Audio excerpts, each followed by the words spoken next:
Bien-aimés frères et sœurs, vous connaîtrez la vérité et la vérité vous affranchira. Ça, c'est pas moi qui le dis, c'est la Bible qui le dit. Et moi, je vous dis mieux. Vous connaîtrez la vérité historique, notamment celle de vos ancêtres kémites, et vous aurez une vision globale de ce que c'est que la vraie souveraineté politique. J'ajoute, vous reviendrez à la spiritualité africaine ancestrale et vous comprendrez les enjeux de l'indépendance économique. Et pour terminer, vous accepterez votre identité culturelle kémite et vous obtiendrez deux choses. La première, c'est la paix. La seconde, c'est le développement, à une condition. L'unité de toute l'Afrique noire, l'unité de tous les Noirs du monde entier. Otep à tous, bienvenue sur la chaîne des panafricanistes par essence, par conviction et par excellence. Celle des citoyens kémites par nécessité et obligation de combat. Nous sommes une chaîne qui n'est guidée que par nos ancêtres et rien que par les ancêtres qui appartiennent à l'égrégore du monde noir. Par conséquent, nous ne croyons en aucun Dieu venu de l'étranger. Toutefois, cette vidéo n'est aucunement destinée à inciter à la haine ou à la violence, car nous menons un combat qui est d'abord et avant tout spirituel, intellectuel et démocratique. Ensuite, il est politique, géopolitique et géostratégique. Contre l'impérialisme, le colonialisme, le néocolonialisme et l'endocolonial, qui sont tous qualifiés de crimes contre l'humanité. Nous menons ce combat sur la base du principe fondamental que nous avons hérité de nos ancêtres kémites, qui est celui de la Mahat, c'est-à-dire solidarité, vérité et justice. Vous êtes donc en droit de connaître la vérité, et nous avons l'obligation de vous dire la vérité, rien que la vérité, afin que justice soit rendue au continent africain. Et ça, c'est notre modeste contribution dans cette noble lutte en faveur de la souveraineté, la dignité, la solidarité et l'unité africaine. C'est exactement ça que nous appelons le panafricanisme. Bien-aimés frères et sœurs, Ousmane Sonko doit revoir sa copie. Il doit changer son staff. Ousmane Sonko est mal entouré. Ousmane Sonko a des mauvais conseillers. Ousmane Sonko est tombé dans le piège de ses conseillers ou des réseaux sociaux. Oui, Ousmane Sonko est tombé dans le piège des réseaux sociaux. Ousmane Sonko a fait ce qu'on appelle, en termes en droit, un procès d'intention. Je vous avais déjà dit que M. Ousmane Sonko, le président du PASTEF, a des problèmes avec la justice. Ça, c'est son problème personnel. Et c'est à lui de se défendre devant la justice pour montrer son innocence. Mais, ce que nous avons constaté, que nous constatons aujourd'hui, c'est que Ousmane Sonko avait des éléments pour se défendre. En fin de compte, Ousmane Sonko avait des éléments pour se défendre, puisqu'il a gagné le procès. C'est-à-dire que le procureur n'a pas retenu le fait du viol contre Ousmane Sonko. Non. Ousmane Sonko a été condamné pour autre chose, pour d'autres faits. C'est d'ailleurs ce qui permettra à ce que ses avocats puissent suivre ce dossier-là maintenant. Mais en ce qui concerne le dossier du viol de la dame Adji Sarr, Ousmane Sonko a été blanchi par la cour. Maintenant, ma question. Pourquoi Ousmane Sonko a mobilisé la jeunesse pour sortir? Pourquoi? Alors qu'il a des avocats, il y a eu des procès-verbaux qui ont échangé, il y a eu comment on appelle, le face-à-face et tout. Ousmane Sonko savait qu'il devrait en principe gagner le procès. Écoutez bien, parce qu'il faut que les gens apprennent à être honnêtes. Nous devons être honnêtes avec nous-mêmes. Ousmane Sonko avait toutes les raisons de croire qu'il devrait gagner son procès. Jusqu'à preuve de contraire, il a gagné le procès. Bon, pourquoi il a sorti la population, la jeunesse? Pourquoi? Si vous posez la question à ces jeunes-là, on va vous leur demander pourquoi on a condamné Ousmane Sonko. Pour la plupart, ils vont vous dire que c'est à cause de cette affaire de viol. Alors que ce n'est pas à cause de l'affaire de viol. Pour l'affaire de viol, là, le procureur, la cour a reconnu que Ousmane Sonko n'avait pas violé cette dame. Ousmane Sonko ne l'avait pas violée. Donc Ousmane Sonko a sorti la jeunesse sur les intentions de la justice et les intentions visiblement de Macky Sall. J'avais sorti une vidéo il n'y a pas longtemps, je disais que non, si la justice condamne Ousmane Sonko, comme demandait le procureur à 5 ou 10 ans, dans cette affaire-là, il y a quelque chose qui ne va pas. Elle exagère. Vous vous souvenez, si vous regardez bien la vidéo, je dis la justice exagère. Mais il fallait attendre d'abord la décision de justice avant de sortir dans la rue. Voilà là où le piège dans lequel Ousmane Sonko est tombé.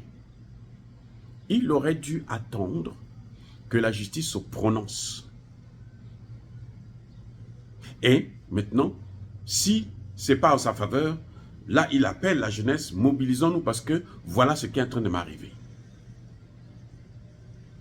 La justice n'a pas fait son travail. Là, ça devient une affaire d'État. Lui, il a apporté des preuves parce que les gens, la population sort. Pourquoi? Parce qu'elle a les faits. Elle a les preuves, les éléments qui sont là. Et elle a la justice d'un autre côté qui a pris une mauvaise décision. Donc là, c'est normal que les jeunes sortent. Mais Ousmane Sonko s'est permis de sortir les jeunes pour carrément intimider en quelque sorte la justice, pour demander à ce que la justice ne puisse pas se prononcer, en pensant que la justice va se prononcer contre lui. Vous voyez, il a pensé que la justice devait se prononcer contre lui, et il a sorti les jeunes. Et personne maintenant ne les contrôle. Il y a un problème de responsabilité. Parce qu'il a suivi les mauvais conseils, les réseaux sociaux, et il a eu de mauvais conseils. Maintenant, Ousmane Sonko peut se revendiquer, dire que non, moi j'ai sorti les jeunes pour qu'il n'y ait pas un troisième mandat de Macky Sall. Très bien. Moi je vous ai déjà dit, et je persiste et je signe, parce qu'il y a une décision qui est là. La Constitution est là, mais le président Macky Sall avait pris soin de consulter le Conseil constitutionnel qui avait donné son avis. Donc sur cette base, il peut être candidat. Là encore, écoutez-moi bien, là encore, c'est un procès d'intention. Macky Sall jusqu'aujourd'hui n'a jamais dit qu'il sera candidat. Même s'il peut l'être. Mais il n'a pas dit que je serai candidat. Macky Sall veut terminer son mandat, d'abord. C'est comme si c'était un coup d'État qui a échoué. On ne peut pas dire que Macky Sall, on est en train de combattre le troisième mandat de Macky Sall, puisque Macky Sall n'a pas dit que je serai candidat. Écoutez, soyons sérieux. Macky Sall n'a pas dit que je serai candidat. Mais pourquoi vous sortez les gens pour les mobiliser pour ça? Là encore, vous voyez qu'il y a un problème. Il y a un grand problème. C'est que on fait un procès d'intention, on se pense que Macky Sall va se présenter, va annoncer sa candidature. Et il faut savoir une chose, c'est que Macky Sall n'est pas obligé de se prononcer aujourd'hui. Il n'y a rien dans la Constitution qui dit à Macky Sall de se prononcer aujourd'hui. Donc, laissez-lui le temps de réfléchir. Laissez-lui le temps de réfléchir tranquillement. Pourquoi vous voulez lui faire la pression? Prononce-toi. Nous, on veut que tu te prononces. Non. On sort les gens dans la rue pour que Macky Sall dise « Moi, je ne suis pas candidat, donc à repartir chez vous. » Non, ça n'a pas de sens. Est-ce que lui, Ousmane Sonko, s'il est président aujourd'hui, il sera content que un an avant les élections, qu'on lui dise, bon, prononce-toi si tu vas être candidat ou pas. Ça a des conséquences politiques chaque fois qu'un candidat, un président le fait. Vous savez, ici aux États-Unis, qu'est-ce qu'on dit? le président Biden s'est prononcé déjà. Hein. Mais on dit qu'il va retirer sa candidature à la fin de son mandat. Vous savez pourquoi il s'est prononcé? Parce qu'il ne voulait pas affaiblir son gouvernement. C'est pour ça qu'il s'est prononcé. C'est ça le problème. Donc, c'est une stratégie politique. Au Sénégal, ce n'est pas la même chose. Mais, en tout cas, il n'est pas obligé. Vous avez vu François Hollande, il a dit qu'il n'était pas candidat. C'est à la dernière minute. Tant que la liste est encore ouverte, elle n'est pas fermée. Dès que les autorités judiciaires déclarent que c'est fini, on ferme la liste, là, celui qui se prononce ou ne se prononce pas, maintenant, c'est à ce moment qu'on fait maintenant, on peut s'organiser pour des marches, parce que nous sommes contre un troisième mandat de Macky Sall, ainsi de suite. Mais il ne s'est pas prononcé. Il n'y a pas de raison pour sortir la population pour ça. Donc voilà deux éléments qui me font dire que Ousmane Sonko est mal conseillé. Il peut y avoir des gens qui sont sortis d'Harvard et autres. Les résultats, nous voyons le résultat, ça est là. Il a sorti des gens parce que la justice devait se prononcer contre lui, ce qui n'est pas arrivé. Donc pour rien qu'il a sorti des gens. Il a sorti les gens pour un troisième mandat. Macky Sall n'a jamais dit qu'il a besoin d'un troisième mandat, qu'il va faire un troisième mandat. Macky Sall avait toujours dit que je ne veux pas prendre un troisième mandat. Il avait toujours dit ça. Donc, maintenant, on vous dit que oui, il a cette possibilité-là.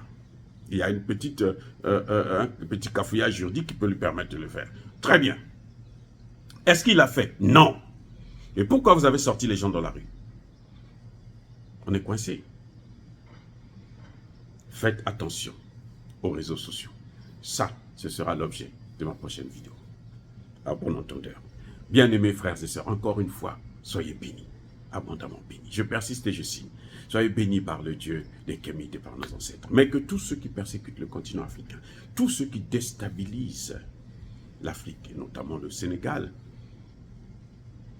qu'ils soient noirs, blancs, chinois, arabes, indiens, qui qu'ils soient, tous ceux qui manipulent nos leaders politiques, que ce soit du côté de Sonko, du côté de Macky Sall, pour que le Sénégal puisse sombrer dans une crise grave, politique grave, ou même une guerre civile, qu'ils soient maudits, punis, foudroyés, neutralisés, effacés, écrasés par ce Dieu de Kémite et par nos ancêtres angélisés. Vive l'Afrique éternelle, j'ai dit et j'assume.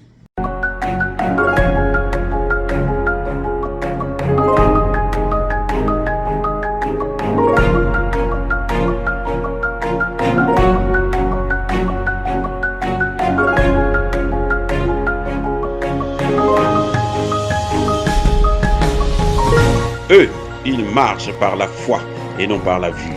Mais moi, je vous conseille vivement de marcher par la connaissance scientifique et historique, notamment celle de nos ancêtres kémites, par les 5 sens et par l'intelligence. À vous, à Pierre.